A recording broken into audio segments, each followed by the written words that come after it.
વડોદરાના વાતાવરણમાં પલટો. પ્રી મોન્સૂન એક્ટિવિટીને કારણે શહેરના કેટલાક વિસ્તારોમાં છાંટા પડ્યા. વડોદરા શહેરમાં વાતાવરણમાં પલટો જોવા મળ્યો છે. વહેલી સવારે આકાશમાં વાદળો ઘેરાયા હતા. ઠંડા પવનો સાથે શહેરના કેટલાક વિસ્તારોમાં છાંટા પડ્યા હતા. આગામી તારીખ 8થી 12 મે તથા 16મી મે સુધીમાં એક પછી એક પશ્ચિમી વિક્ષેપ આવી શકે છે, જેના કારણે તારીખ 5થી 7 દરમિયાન હવામાનમાં પલટો જોવા મળશે.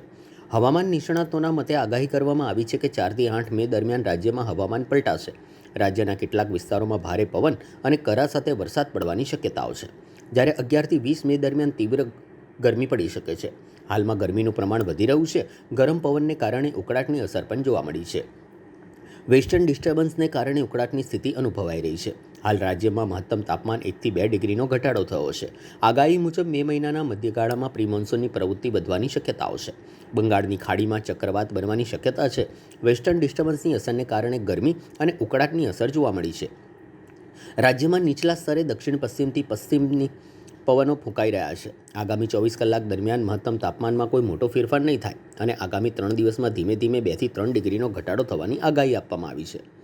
સોમવારે વડોદરા શહેરનું મહત્તમ તાપમાન 37.8 ડિગ્રી અને લઘુત્તમ તાપમાન 28.4 ડિગ્રી નોંધાયું હતું, જ્યારે મંગળવારે ગરમીનો પારો 39 ડિગ્રીની આસપાસ રહેવાની શક્યતા છે. હાલ શહેરમાં વહેલી સવારે આવેલા અચાનક પલટાને કારણે વાતાવરણમાં ઠંડક પ્રસરી ગઈ હતી.